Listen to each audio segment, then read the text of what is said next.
Hello everyone, it's Shannon here. Thank you so much for joining me today. In this video, we are celebrating Honeybee Stamp's Autumn Splendor release with a fun video hop. I'll be creating this super cute trick-or-treat Halloween card featuring some of the new products that came out in this release. I'm going to start today's card with the background. I'm going to use the new trick-or-treat stencils. This is a 2 stencil set that has a ton of these spooky elements that you can use to create a really cool Halloween scene.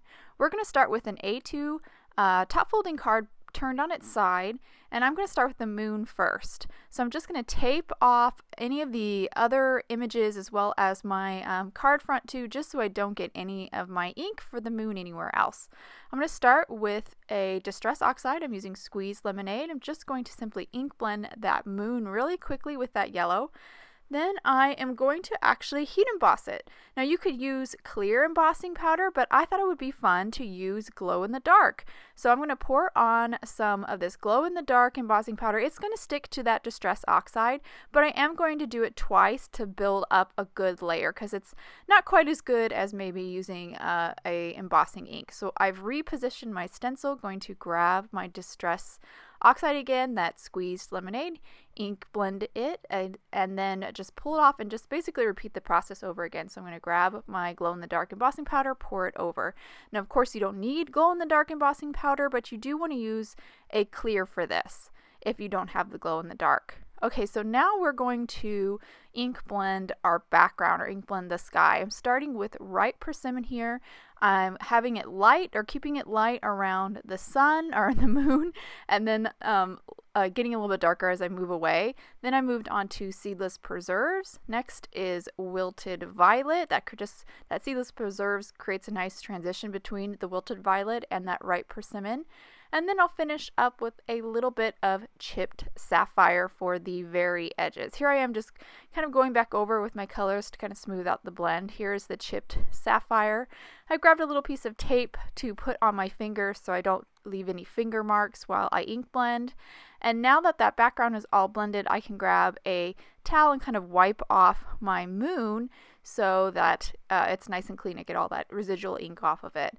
Now I'm going to grab the stencils again and I'm going to start ink blending some clouds. I have some white pigment ink. You can use any. This happens to be scrapbook.com, and I'm just going to ink blend those clouds that are in the stencil. Once I finish that first set, I'm going to then reposition my stencil. I did kind of clean it off a little bit. Grab my tape as well to kind of tape off and mask off some of the other portions of the stencil. I'm trying to be careful of that little crescent moon there. And then I'll do a couple more at the very tip top here just to kind of even out the scene. These clouds really do add a nice touch, and I think I just love that they're included. There's a stencil that includes that. There's just kind of a nice little spooky element. Now we're going to move on to ink blending one of the houses. There's actually 3 houses, which I think is really great. I'm going to use this one here. I really like kind of the peaked roof. It has almost like a tower, and I'm ink blending this in Black Soot. I didn't ink blend it right at the bottom because I will kind of create a ground with a grass stencil later. So I'll just quickly ink blend that little house. Then I will grab the second stencil, and the second stencil has a bunch of kind of smaller elements, smaller accents for your spooky scene. Here I am ink blending some of the tombstones in this set, and just kind of, again, doing it a little bit away from the very edge of the paper because I will be really creating a ground layer with a grass stencil later. So I'm just going to do one more here on the lower right corner. And once I finish ink blending that, we will be ready for our last little bit of ink blending, which is that grass layer. So here we go. We're ready for the grass stencil. So this is a different stencil. This is the Grassy Hill border stencil set. This comes with 2 stencils as well. I'm going to be just using the grassy one here, kind of adjusting this till it fits well with my house and my gravestones. Or my tombstones. And I'm just going to ink blend this with that Black Soot again. And this goes really quick, and it just adds a nice, really grounding layer, which is essential for our critters that we're going to add to the scene. So I just quickly ink blended that, and we are done with our whole little scene. So I went ahead and stamped a bunch of critters from the Trick or Treat stamp set, and now I'm going to quickly Copic color them. My colors are on screen so you can follow along. I started with the light gray, which was C3 for the kitty. Now I'm moving on to my darker gray, which is C5, and now I'm going back to my light gray and kind of blending the transition between those two shades. This is where I realized I missed the tail, so I'm quickly coloring that. Now I'm going to move on to kind of the other gray black sections of these images, starting with the pig's little hair and shirt. Here I started with C5 like I'm doing here on the bear, and then I moved to my darker shade, which was C7. So this is a little darker combo than the one I used for the kitty. Now I'm going to use an even darker combo to color this kind of clothing for the bear, and I'm kind of modifying this bear a little bit. I'm adding sleeves, kind of making a V-neck on his shirt. I started with C7 for my light shade and then moved actually to 100, which is black for my darkest shade for the combo of that bear. That bear's clothes. Now moving on to the bats. The bats are really easy. C5 again as my lighter, and then C7 as my darker. Here for the kitty little outfit, I'm going to use a couple purples, or actually 3 purples in total, V12, V4, and V6. Blend those out, and then I'll move on to a yellow for the little star details and her wand, and then I have a yellow and an orange, or a kind of a yellow, orange, and an orange for her wand, kind of the outline on her wand and the handle part. For our Frankenstein piggy, I'm starting with YG03, then moving on to my dark, which is YG93. After I add the dark, I'll then blend it out with my YG3, using E30 for his hooves. Then I'll move on to my bear, starting with E43 for my light, and then E57 for my dark. After I add the dark, I'll just blend it all out with that E43. Then I'll grab E30 for his inner part of his ear, and then a little red to add a little detail onto that little tuft of shirt. Now moving on to his trick-or-treat pumpkin, using Y38 and YR07, then using some of my yellow, green, and purple colors to kind of color the jack-o'-lantern face and the candy inside.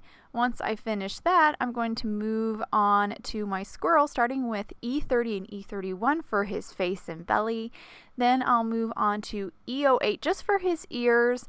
And then for the rest of him, kind of like I'm thinking this part is his costume, I've started with R08 and then or R05 and then moved on to R27 for my dark, and then just blended it all out with that R05. And that will actually complete all my Copic coloring. So I went ahead and die cut these out with the Trick or Treat matching dies. And now we're ready to move on to our sentiment. I'm using the Boo stamp set and die set here. I stamped Boo in black and then die cut it out with one of the matching dies. That's going to be our big sentiment, and then our sub sentiment will be from the Boo stamp set. It says Trick or Treat. I'm going to stamp it here on some white cardstock. I'm going to apply some anti-static powder because I'm going to do some heat embossing. I'm going to ink this up in the Distress ink, the Squeeze Lemonade. Ink it up a couple of times so it's nice and bold and crisp. I'm going to basically handle this the same way I handled the moon in the very beginning. I am going to ink this up though with a layer of Versamark ink and then stamp it. So I just inked that up and stamped it one time. Then I'm going to pour on some glow-in-the-dark embossing powder. Now again, you can use clear if you don't have glow-in-the-dark.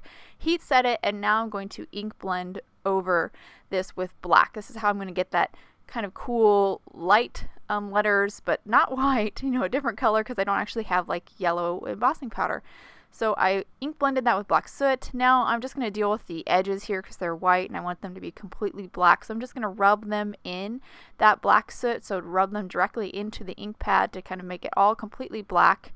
Now I went ahead and arranged all my images and sentiment here, and now I have everything the way I want it. I'm going to grab a big piece of press and seal, place it on top, and press all over to pick up all of my images, including my sentiments, every element, because I'm going to flip this over and add foam adhesive to the back side. So I'm going to grab my foam adhesive and just kind of go to town and add foam adhesive strips pretty much to everything, or to the back side of all of these images. So I went ahead and removed the back on all my foam adhesive. Now I'll just kind of line this back up with my card front and then start sticking everything down. And I just love being able to use this press and seal because I loved arranging everything and then picking it up and placing it exactly where it was, where I spent all that time arranging it. I get to put it right exactly where it was. So here is the finished card. I'll hold up to the camera so you can get a good look at all the details. I think that background scene adds a lot of drama. It was very easy to create with all those stencils, and it has a bunch of depth. And then our cute little critters from the trick or treat sets are adorable. And this card has a fun little detail or fun little accent with a little bit of glow in the dark heat embossing as well. I hope you guys enjoyed today's card and video. If any questions about the products I used, please check out the links below in the description. Thank you so much for watching, and I hope you have a wonderful day.